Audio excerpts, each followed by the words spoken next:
elemento básico y principal, la defensa del mismo de las incursiones de los musulmanes. Como ven, campañas continuas que entran por un lado y por otro, atacando los territorios del norte. Hay que defender la colonización estableciendo una línea de frontera. Y el sistema cambia. Ahora la necesidad es repoblar el territorio. Es decir, no es que la gente se expanda lentamente, sino que ahora es necesario que la gente se traslade a algún lugar en concreto, a lugares estratégicos en el control de los distintos pasos de la sierra y de la penetración de esos grupos. La inmensa mayoría de esas incursiones se van a desarrollar no a través del sistema o de las sierras, sino a través del Valle del Ebro, que se introduce desde Santander hasta aquí. Así que la línea de penetración es por Castilla. Así que los elementos castellanos son la primera fuerza de choque. Y el sistema cambia. Para empezar serán cartas pueblas. Es decir, frente al sistema de presura, que es el sistema anterior, en el cual uno tenía reconocida la propiedad por el mero hecho de ocuparla de manera autónoma, hay un sistema de presura intermedio, que es que alguien realice una gran presura y después llama a los campesinos para que ocupen el territorio, con lo cual ya tenemos una mezcla entre presura y carta puebla. Y el tercero es que necesitamos repoblar determinados sitios y llamamos, es decir, hacemos un llamado para que la gente venga. ¿Por qué se irían ustedes a algún sitio? ¿Abandonarían Bogotá? ¿Por qué? Oportunidades. Bien, y como genérico, por mejores oportunidades. ¿Qué? Mejores condiciones de vida. ¿Qué son mejores condiciones de vida? ¿Un qué?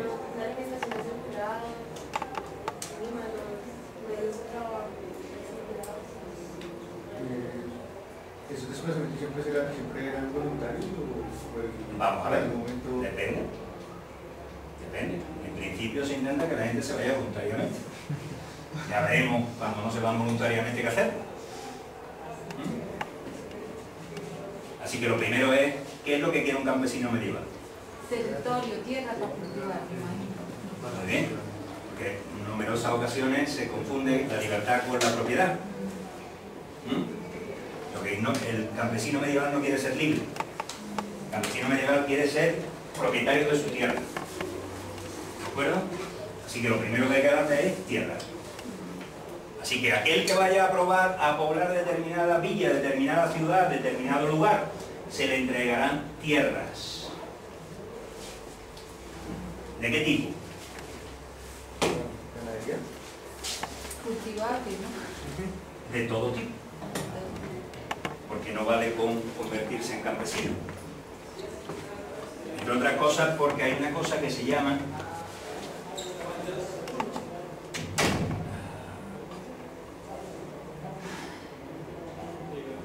medios de producción, que en el caso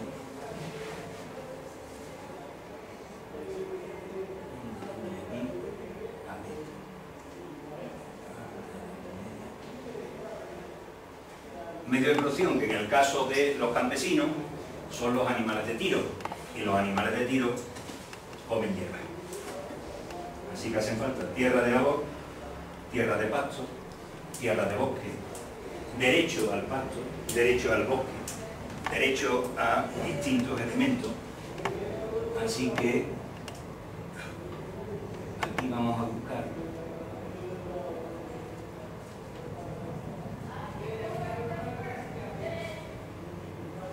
una carta puebla.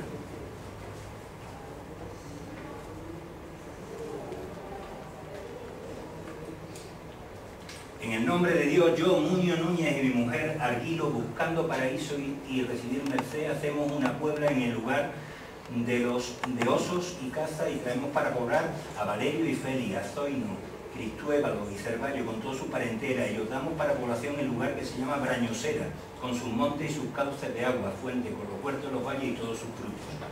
Y os marcamos los términos por los puntos y va describiendo esos puntos, y a todos aquellos y a todos los que de otras villas vinieren con su ganado o por el interés de pastar los prados de los pagos que se mencionan y los términos de esta escritura, los hombres de Brañosera les cobren el mutaticum y tengan derecho sobre aquellas cosas que se encuentran dentro de estos términos, la mitad para el conde y la otra mitad para el concejo, es decir, los que se organizan de Brañosera. Y todos los que vinieren a probar la villa de Brañosera no paguen adnuda ni castellanía. Adnuda es una obligación de naturaleza militar. La castellanía también, castellería, sino que tributen en cuanto pudieren por incursión al conde de esta parte del reino. Y levantamos dentro de espeso bosque de Brañosera la iglesia de San Miguel Arcángel, yo Muñoz Núñez y mi mujer Arguilo, para remedio de nuestro alma, donamos tierra de labor. En fin, esa es una carta puesta. Así que alguien tiene un territorio, quiere que vengan a poblar y acuerdan un sistema en el cual uno se organice. Claro, que el hecho de la tierra no solamente es importante, es mucho más importante para defender el territorio que vengan a poblar no solo campesinos, sino militares, o gente con capacidad militar. Porque ahí entramos en el primero de los elementos. Gente con capacidad militar. Para traerse un campesino se le da poca tierra, pero para traerse a alguien que sepa combatir se requiere más tierra. Sobre todo porque alguien que sepa combatir, combate a caballo. Y tener un caballo es un gasto importante, pero aprender a combatir a caballo es un gasto más importante. Porque tener un caballo no sirve de nada si uno se monta en el caballo y lo tumba. Así que uno tiene que ejercitarse en la práctica militar a caballo. Así que a esos hay que darle primero más tierras. Pero el hecho de tener más tierra no nos moviliza, porque ellos no quieren ser grandes propietarios de tierras. Ellos quieren ser grandes propietarios de otra cosa, de hombres. Así que hay que garantizarle el derecho político. Hay que garantizar que ellos van a tener el poder político. Así que en toda la zona de las Extremaduras, en toda esa línea que hemos dicho del sistema central y el Valle del Duero, se inicia un proceso de repoblación mediante cartas pueblas que poco a poco y de manera paulatina van incorporando en los mismos un fuero, es decir, un sistema jurídico propio que entrega la administración, la organización del territorio a algunos grupos sociales frente a otros grupos sociales. Y empiezan a aparecer una distinción clara entre caballeros y peones, entre los que combaten a pie y los que combaten a caballo. Porque no olviden que queremos repoblar esos territorios no con la función de explotarlos, de colonizarlos, sino con la función básica de defender las tierras que ya son colonizadas y que ya son explotadas. Así que la función militar es primordial. Y aparece un sistema más complejo.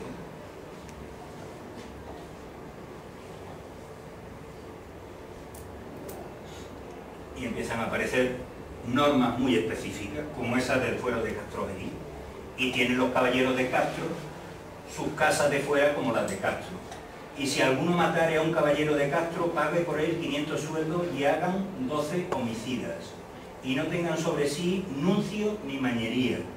El caballero de Castro que no tuviere préstamo no vaya alfonsado, si no se le dieren costas y sarcanos, estipendios por el merino. No entienden ustedes nada, ¿verdad? Bien, les explico. El caballero de Castro que no tuviere préstamos, obligaciones, no vaya alfonsado a la llamada del ejército. Si no le dieren costas y sarcano, es decir, estipendio, si no se le paga, por el merino. Así que aunque son caballeros, aunque tienen la obligación de combatir a caballo, la tienen consigo mismo, no con el rey. Así que el rey no los puede llamar a alfonsar, es decir, a convocarlos al ejército, a menos que haya establecido con ellos un pacto. Si establece un pacto, un préstamo, entonces cuando lo llama. Mientras tanto no, si no se comportan como unos mercenarios más. ¿Alguien hablaba del Cid? ¿No? ¿Usted hablaba del Cid? El mayor mercenario de la península ibérica en el siglo XI. Como se quedó sin trabajo, su rey, pues tuvo que buscarse la vida y se dedicó a combatir a favor de los musulmanes, hasta el extremo de que como se mataron a su señor musulmán de Valencia, pues no tuvo más remedio que ir a vengarse por la muerte de su señor musulmán de Valencia y pasar un poquito a cuchillo a la población valenciana, pero no como cristiano, sino como mercenario de un rey musulmán. Y ya que estaba, pues se quedó de rey. O sea, que no conquista Valencia para el rey cristiano, la conquista como mercenario. Bien, entonces, sí. ¿A qué se refiere con hagan 12 homicidios? ¿Dónde? Hagan 12 homicidios. 12 homicidas. ¿A qué se refiere eso?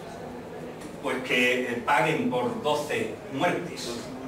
Pero normalmente es mucho más rentable cobrar dinero que matar a personas. O sea que en esto, digamos que es un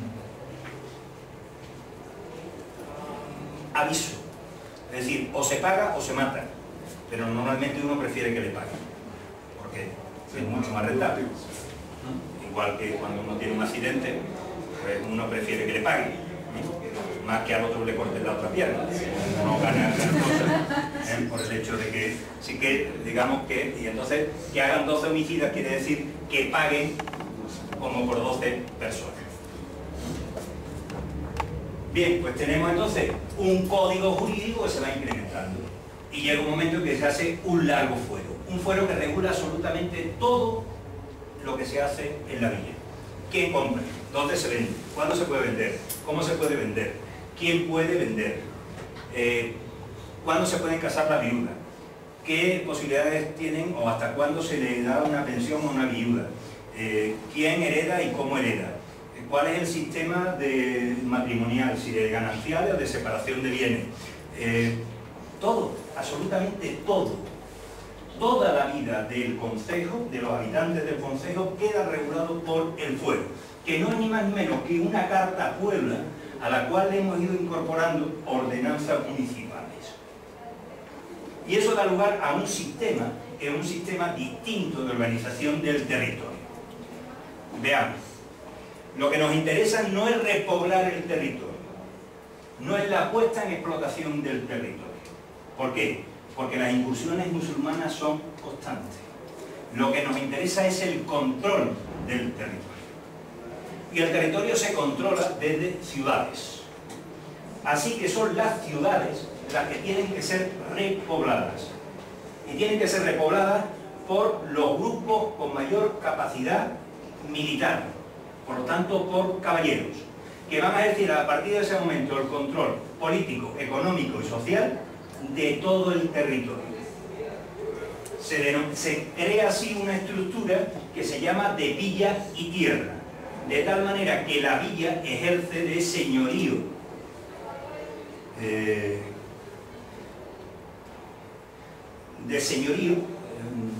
no nuclear o centrado, sino de un señorío colectivo sobre el conjunto del territorio. Es decir, los campesinos que pertenecen a la tierra pagan impuestos para mantener a los caballeros que residen en la ciudad.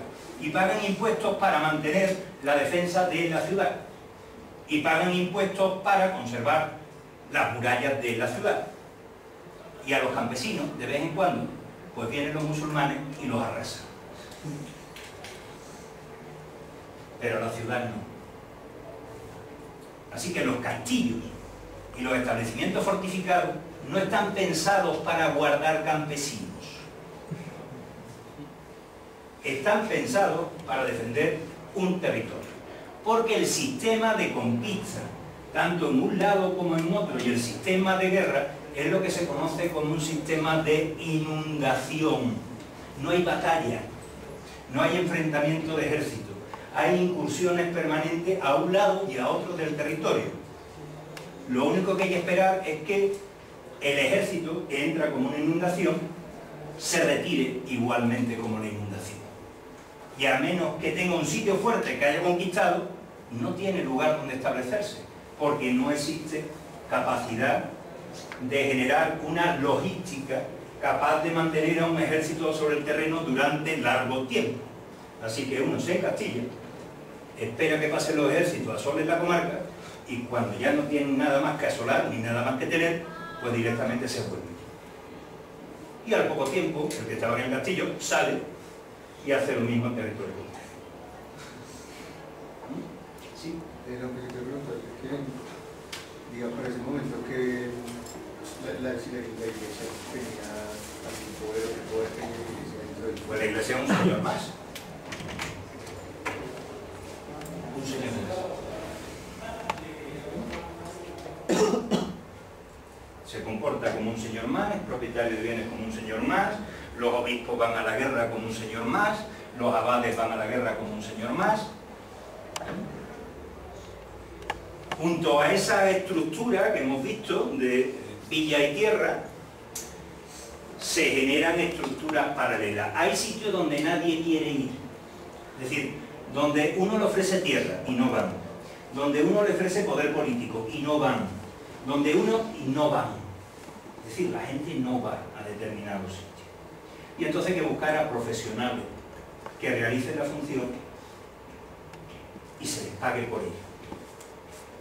Así que allí donde es difícil repoblar, se entrega la tierra a los profesionales del ejército, es decir, a la nobleza que batalla, nobleza que puede ser laica o eclesiástica, y que además sean señores en la retaguardia, de tal manera que sean capaces de movilizar a campesinos y a pobladores, trasladándolos desde la retaguardia a la zona de frontera. Así que junto con este sistema de villa y tierra vamos a encontrar amplios espacios donde se entrega el señorío solariego y el señorío jurisdiccional al noble. Solariego quiere decir que son los propietarios de la tierra, y jurisdiccional, que son los propietarios de los hombres.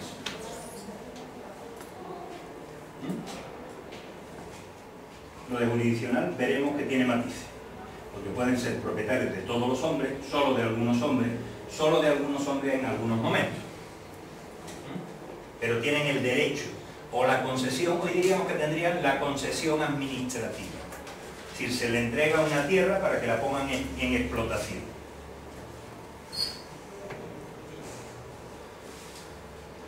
Sí. Yo tengo algunos comentarios sobre parte de lo que has venido presentando. La primera es una constatación. Pese a los casi 4 siglos, 5 siglos de diferencia entre el siglo VIII y el siglo IX, por una parte, y el siglo XVI en América,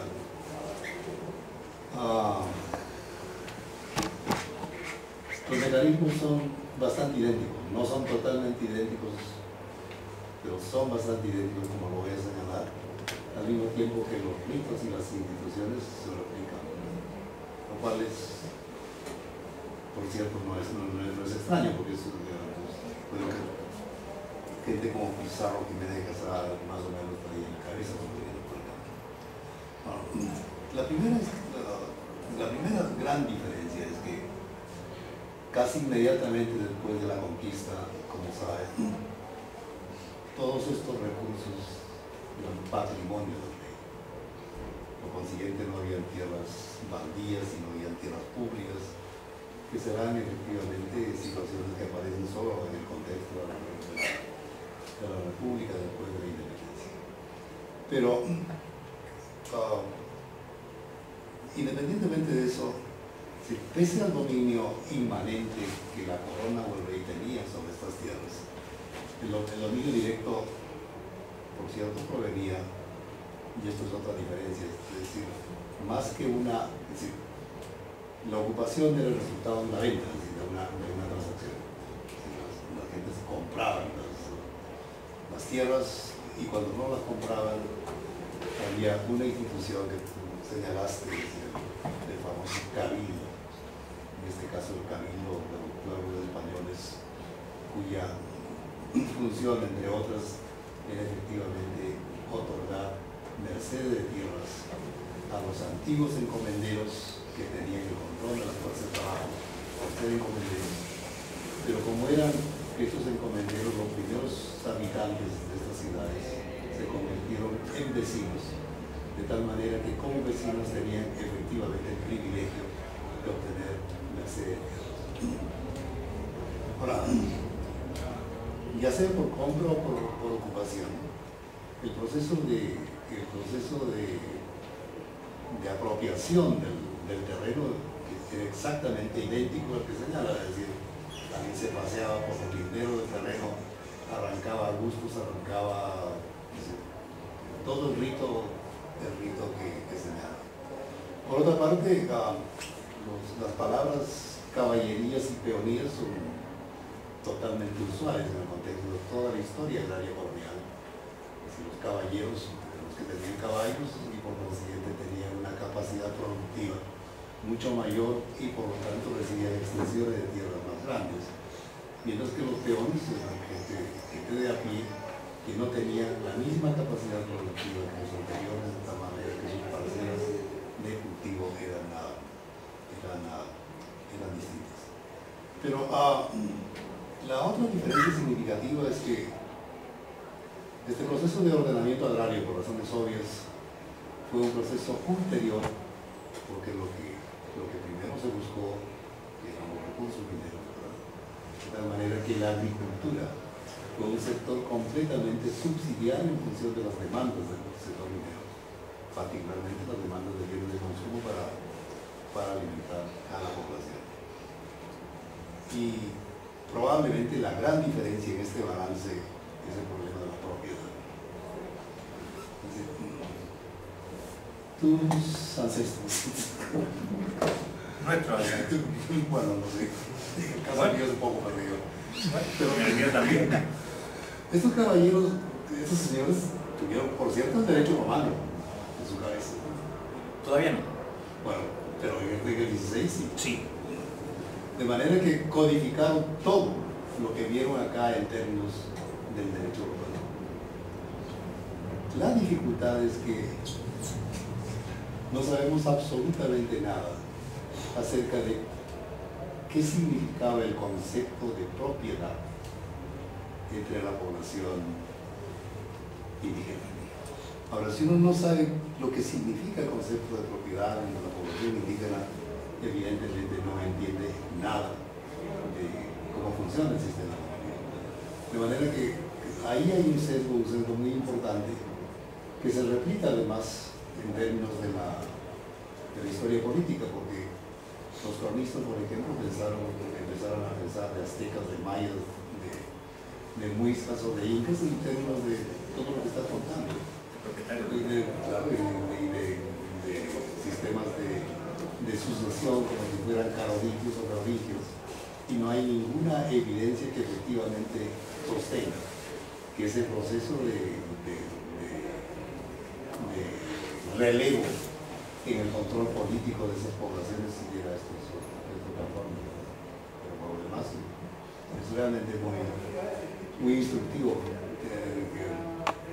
enlazar ambas tradiciones.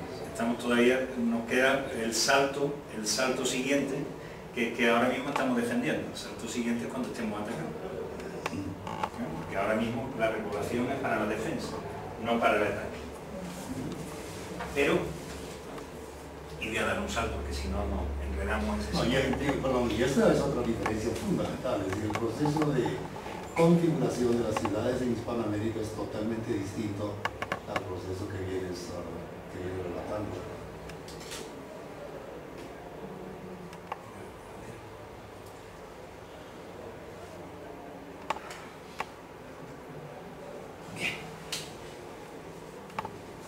En esa situación, ¿no?, en la cual nos encontrábamos de un conjunto de territorios que se repueblan o bien por vía de consejos, de comunidades de villa y tierra, o bien por vía de nobleza, fuera eclesiástica o no, en el sur, es decir, en la parte orientalizante, se produce la descomposición del califato de Córdoba y la aparición no de un poder único, sino de muchos poderes.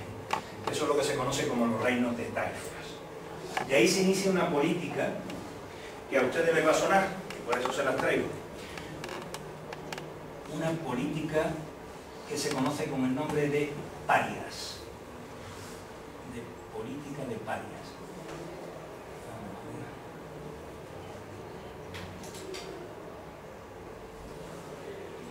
Que consiste en lo siguiente.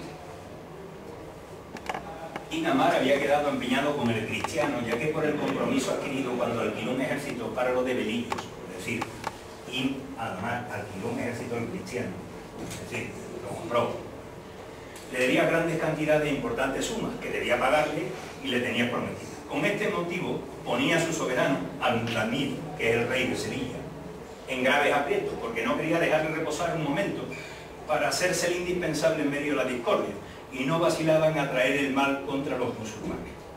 Siempre que Al-Mutamid se esforzaba por aplacar la situación, o que ya quería hacer las paces con él, o que surgía una tregua, Inamar no descansaba hasta anularla y atizar de nuevo la guerra de la disensión.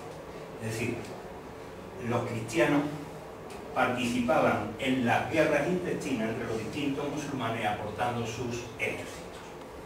Se vendían como mercenarios, en fin, entre ellos.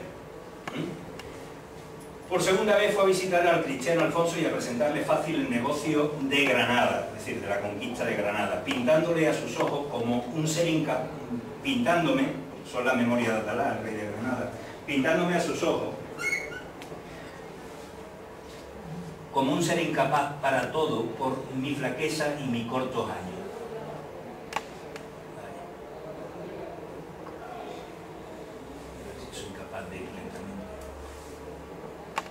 Le garantizó además que con la toma de Granada todos los tesoros de esta ciudad pasarían a su poder, a cambio de que el cristiano le asegurase que una vez hecho dueño de la plaza, la pondría bajo su soberanía y le dejaría apropiarse de mi pecunio personal. No dejó paso por dar para decidir a Alfonso a ir contra Granada, y no solo le entregó considerables sumas con este propósito, sino que incluso le prometió que una vez acabado el negocio le daría 50.000 meticales a más de lo que encontrase en la ciudad para animarle a ponerse al punto en camino. Es decir, anima a Alfonso VI, que es el del Cid, el que hizo jurar el Cid y que lo expulsó, a que conquiste Granada. ¿Quién? El rey de Sevilla o el visir, primer ministro del de Sevilla. Pero observen ustedes el razonamiento que es el que me lleva, el de Alfonso VI, que dice lo siguiente. Este es un negocio, se decía, en el que de todos modos he de sacar ventaja, incluso si no se toma la ciudad, porque ¿qué ganaré yo con quitársela a uno para entregársela a otro, sino dar a este último refuerzo contra mí mismo? Cuanto más revoltosos haya y cuanta más rivalidad existe entre ellos, tanto mejor para mí. Se decidió pues a sacar dinero de ambas partes y hacer que unos adversarios se estrellaran contra los otros sin que entrase en su propósito adquirir tierras para sí mismos. Yo no soy de su religión, se decía echando sus cuentas, y todos me detestan. ¿Qué razón hay para que desee tomar Granada? Que se someta sin combatir es cosa imposible, y si ha de ser por guerra, teniendo en cuenta a aquellos de mis hombres que han de morir y el dinero que he de gastar, las pérdidas serán mucho mayores que lo que esperaría obtener caso de ganar. Por otra parte, si la ganase, no podría conservarla más que contando con la fidelidad de sus propios pobladores, que no habrían de prestármela, como tampoco sería hacedero que yo matase a todos los habitantes de la ciudad para probarla con gente de mi religión. Por consiguiente, no hay en absoluto otra línea de conducta que encinzañar unos contra otros a los príncipes musulmanes y sacarle continuamente dinero para que se queden sin recursos y se debiliten. Cuando a eso lleguemos, Granada, incapaz de resistir, se me entregará espontáneamente y se someterá de grado, como está pasando con Toledo, que a causa de la miseria y desmilajamiento de su población y de la huida de su rey, se me viene a la mano sin el menor esfuerzo. Esa va a ser la política de Castilla desde el siglo XI hasta el siglo XV. Y si ustedes me apuran, hasta el XVI. Porque esa es la política que se practica en los procesos de incorporación de las tierras americanas, enfrentando a unos contra otros, debilitándolos y haciéndose imprescindible y necesario. Así que esa es la táctica habitual. En este tiempo se verá muy claro. En la conquista de Granada la volvemos a ver muy claro, hasta el extremo de que los reyes católicos liberan a Boabdil 3 veces. Porque los capturan cuando está en el poder, se los quedan, cuando surge el candidato siguiente, vuelven a soltar a Boabdil y lo introducen en la pugna política, para que, nuevamente adquirido el poder, vuelva a ser capturado. Así que esa es la dinámica general.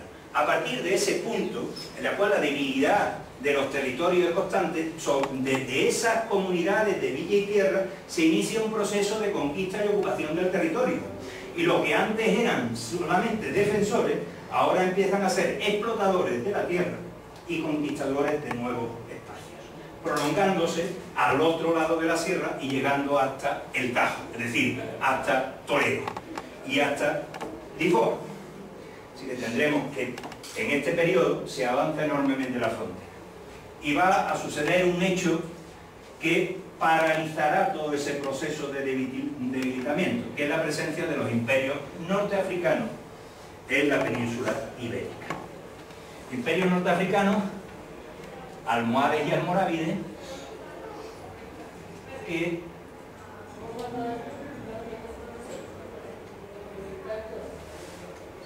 procedentes del norte de África van a ocupar grandes espacios en África. Estos son los almorávides, y una vez esto es Senegal,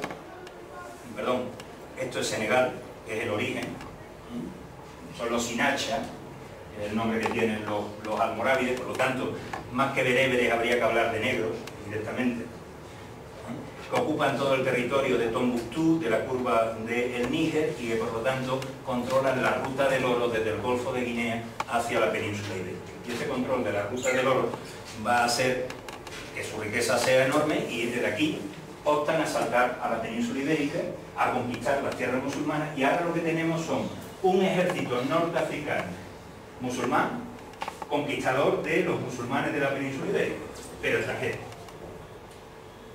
¿De acuerdo? Tenemos extranjeros musulmanes dominando la península ibérica. Y el hecho es que en un primer momento esos extranjeros musulmanes acaban con la política de parias y controlan la política expansiva de los reinos cristianos, porque frente a la desunión y los enfrentamientos dan unidad, pero son una fuerza de ocupación, porque son bereberes, no hablan la lengua, no dominan la cultura, no tienen las mismas estructuras mentales.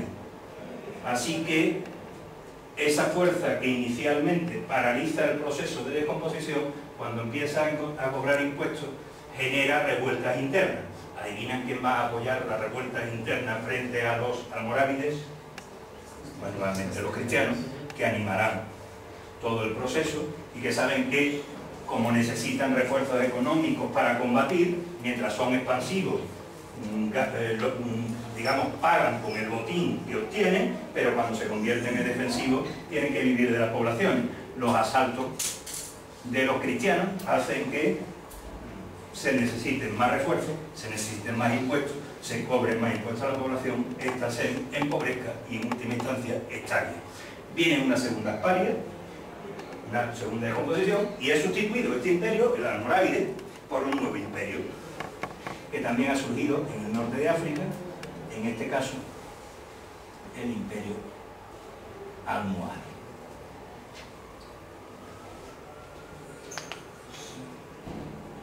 Ustedes que lo busquen.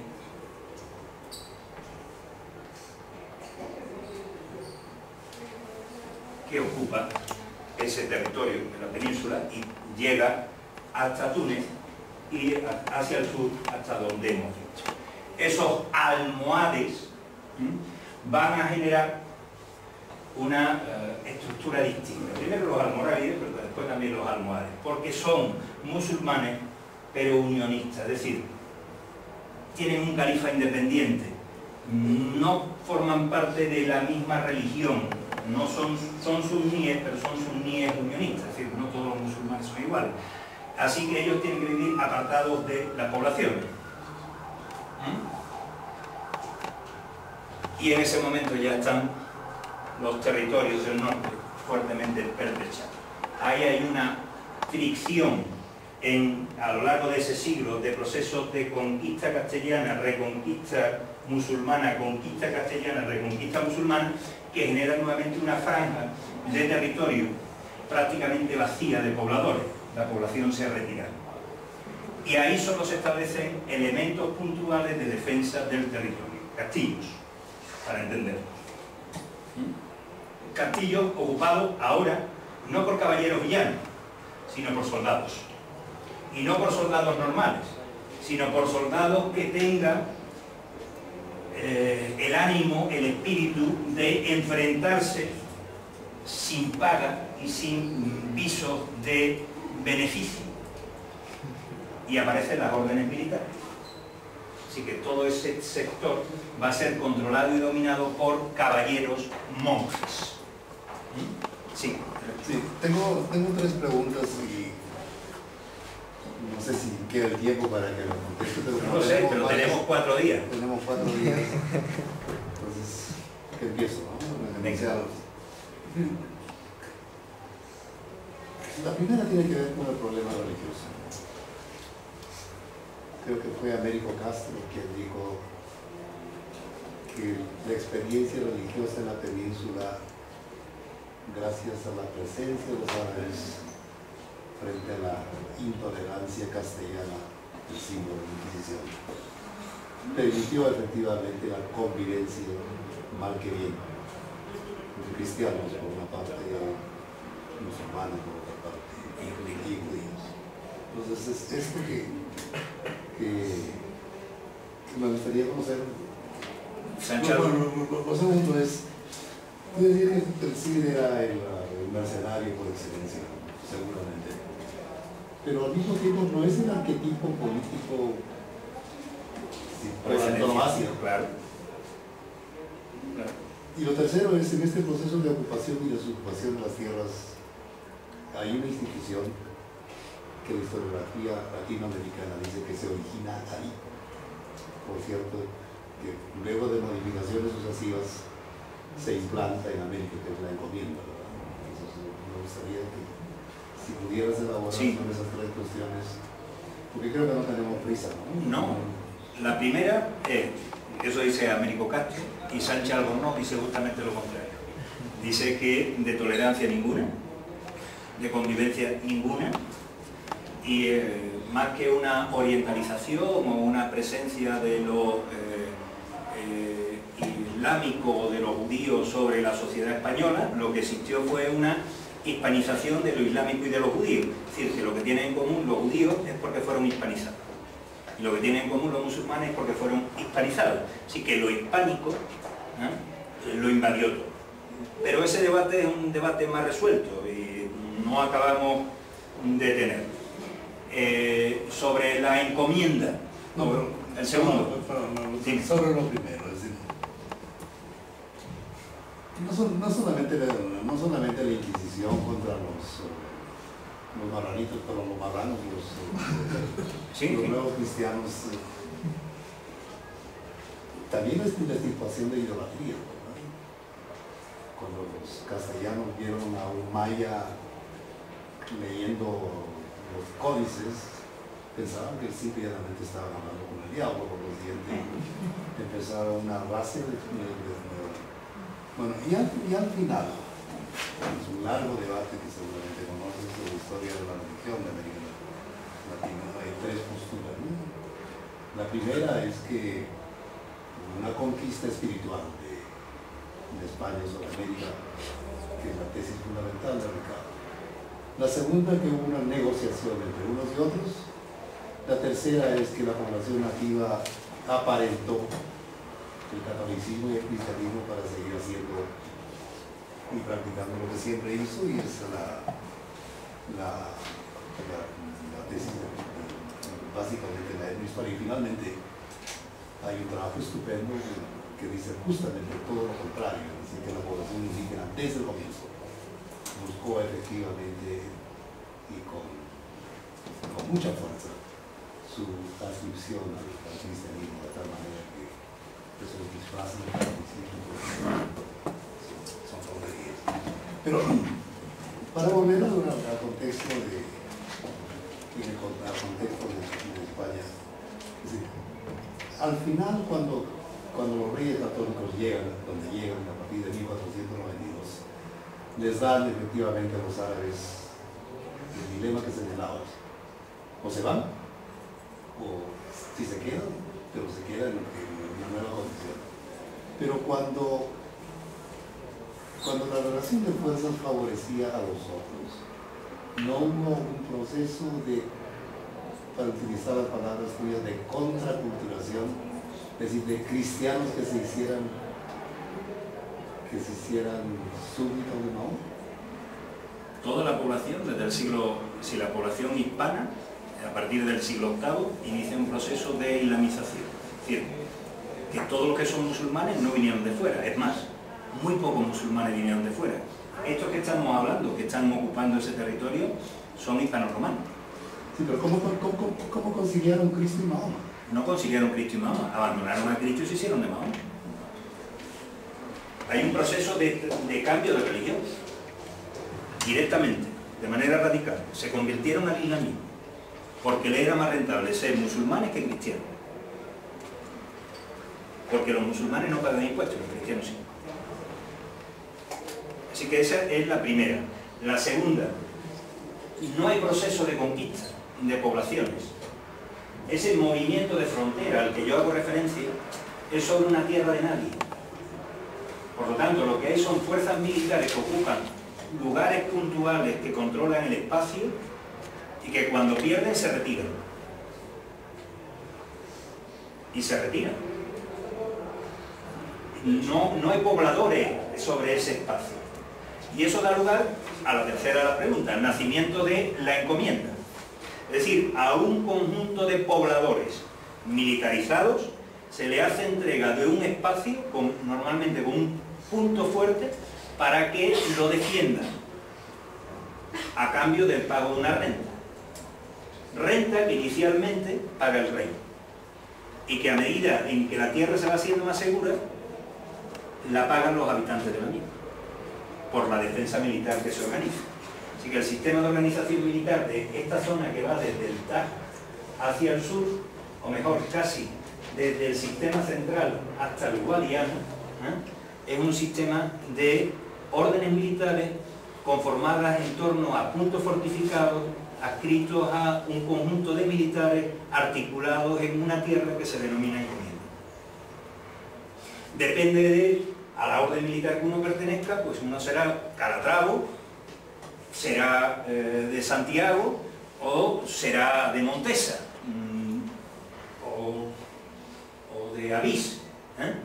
Sí, depende de la orden que uno pertenezca, pero al fin y al cabo esa es la función.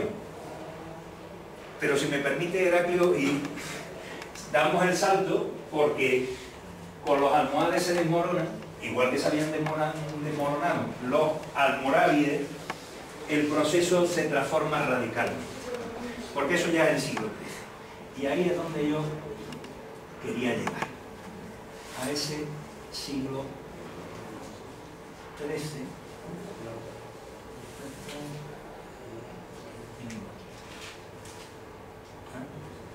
Ese siglo XIII que en muy pocos años va a incorporar una enorme cantidad de territorio a Castilla, que es lo que me interesa, pero también a Aragón. Aragón, verán que no he hecho mención, me interesa fundamentalmente Castilla. Con una diferencia.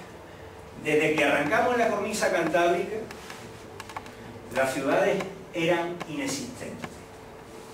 Es decir, hemos visto un proceso de conquista y ocupación del territorio sobre una base de comunidades campesinas inicialmente, de comunidades campesinas que se articulaban en comunidades de aldea, de comunidades campesinas o de aldea que se articulaban en comunidades de villa y tierra, con una pequeñísima población muy bien situada estratégicamente, que dominaba un entorno y que dominaba un paso fuerte y que eso interesaba. Cuando se conquista básicamente Andalucía, pero también el Reino de Valencia, lo que estamos haciendo es incorporar una sociedad urbana, con una potencia urbana impresionante. Recuerden ustedes que yo les hablaba de la España, de la superior y de la ulterior. Esta es la España densamente urbanizada desde época cartaginesa, romana, visigoda, musulmana. Y aquí ya no vale con controlar el territorio mediante una serie de castillos. Aquí hay que conquistar ciudades y controlar ciudades. Y se requiere una dinámica nueva. Una dinámica distinta. Voy a ir cerrando algunos de estos mapas para irnos a Andalucía.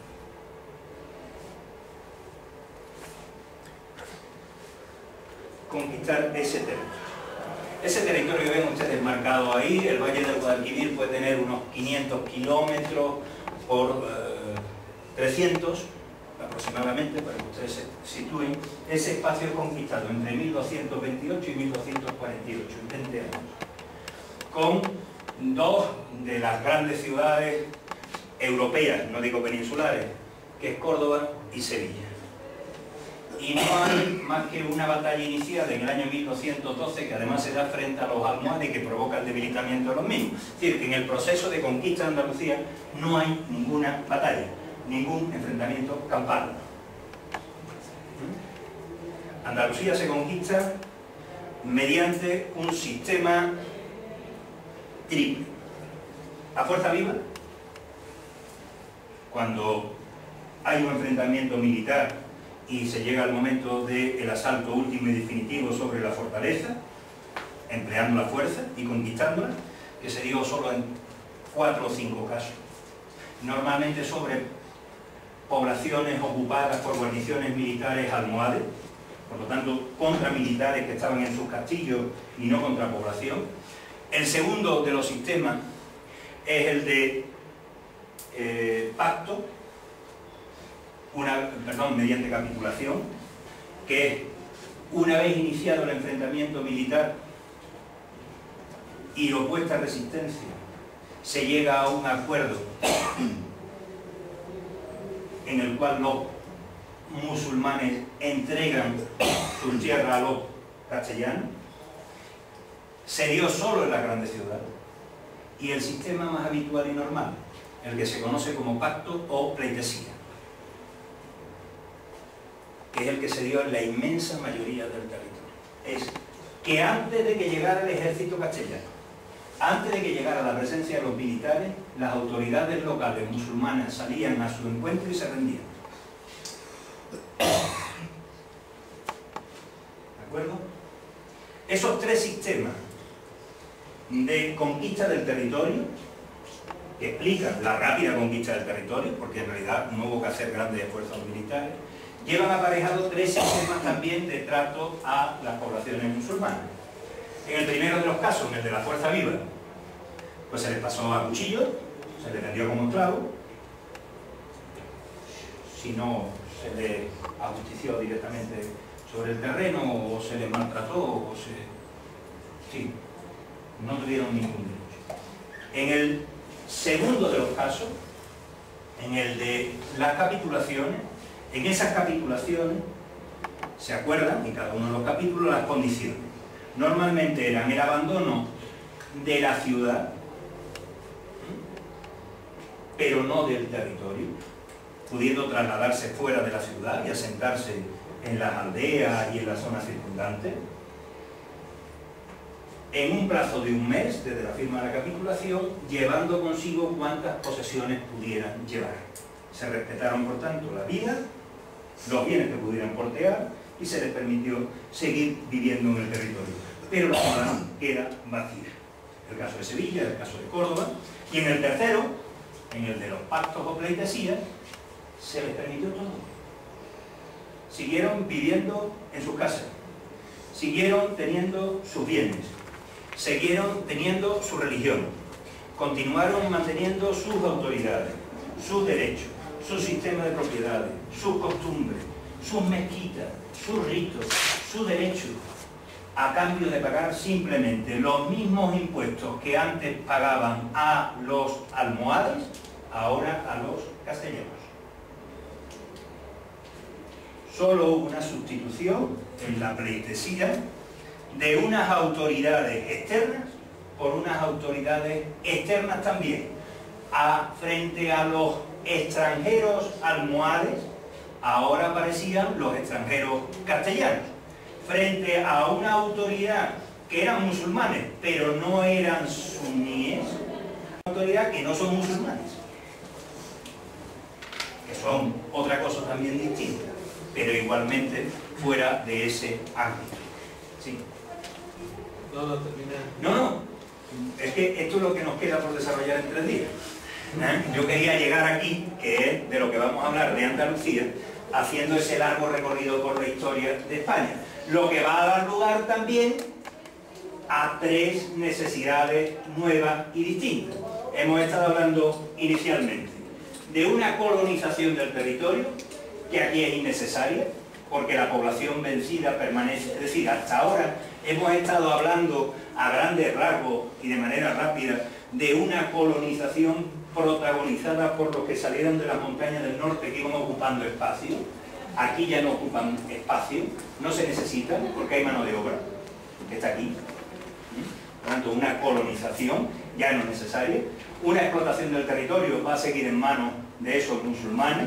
El control va a estar en las ciudades, en los grandes núcleos de población, que repetiría un poco la idea de villa y tierra, pero ahora de otra manera distinta, lógicamente. Y habría que repoblar inicialmente muy pocos lugares, obligatoriamente, que serían esas pequeñas poblaciones. Y tengan ustedes en cuenta el interés económico, social, cultural, que tiene Sevilla, capital almohade, Córdoba, antigua capital del califato, para atraer población. En ese proceso de conquista de Andalucía participa el rey de Granada frente a los almohades, conquistando junto con Fernando III, formando parte del ejército de Fernando III, el rey de Granada, el rey de Nieblas, musulmán también, y el rey de Jerez. Así que las fuerzas musulmanas participaron en el proceso de conquista de Andalucía, actuando como vasallos del rey de Castilla. Y si existe Granada, es justamente por eso. Porque en realidad, desde el punto de vista de la superestructura de naturaleza política, Fernando III había conquistado la península ibérica. Dominaba directamente las tierras del Valle del Guadalquivir y tenía un vasallo musulmán en Niebla, en la actual provincia de Huelva, un vasallo musulmán en Jerez, la actual provincia de Cádiz, y un vasallo musulmán en Granada, la actual provincia de Málaga, Granada y Almería. Así que, desde el punto de vista ideológico, Fernando III había conquistado la península ibérica y había desalojado de ellos a los musulmanes, puesto que los caudillos musulmanes que seguían en el territorio eran caudillos vasallos del rey de Castilla. Pues esto se fastidia, porque es imposible que se mantenga. Y como quedan 5 minutos, me paro aquí, mañana iniciaremos de aquí viendo cómo todo esto que les he contado no sirve absolutamente para nada y da lugar a otra nueva realidad. Había una pregunta y otra de... Sí. Una de profundizando un poco lo que estás diciendo de la relación campo-ciudad, me parece crucial. 2 preguntas. Una con respecto al campo y al manejo de las tierras y el tipo de derecho que se va desarrollando.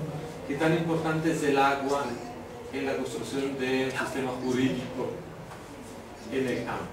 ¿Sí?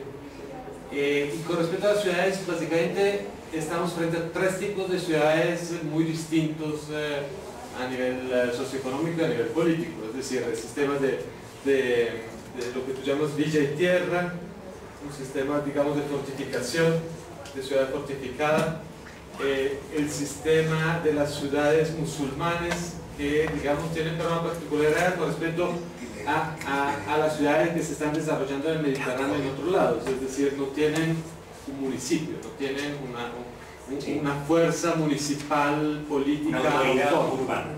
No tienen autoridad urbana aparte del manejo del sub y, digamos, del manejo de los mercados. Entonces me preguntaba ahí cómo es el asunto, es decir, de acuerdo, una vez que se entra en la zona mediterránea, en la España superior, más urbana, más importante y tal, hay una sustitución al vértice de la estructura piramidal del poder en cambio del pago de los impuestos. Pero a la larga también se va dando una constitución de municipalidades, así como se está dando en Italia, como se está dando en Aragón, como se está dando en otro lado del Mediterráneo, ¿o no? ¿O se mantiene el sistema? Se mantiene el sistema, no, el sistema musulmán desaparece. Es decir, o sea, sí hay un cambio político. Los castellanos, Fernando III entra el día 22 de diciembre de 1248 en Sevilla, vacía, absolutamente vacía de pobladores. Es decir, no hay un musulmán dentro, lo cual no quiere decir que no haya musulmanes en el ejército de Fernando III. Porque el Alcázar lo construyen... No, el Alcázar ya está construido. Otra cosa es la reforma que se haga después de esa casa. Pero bueno, digamos que por lo tanto, aquí lo que hay es Castilla, pero Castilla plena. Aquí no hay derecho musulmán. El derecho musulmán está en las tierras que ocupan los musulmanes que se han rendido mediante el sistema de pacto o pleitesía, ¿no? Sí, yo lamento tener que Disculpa. interrumpir.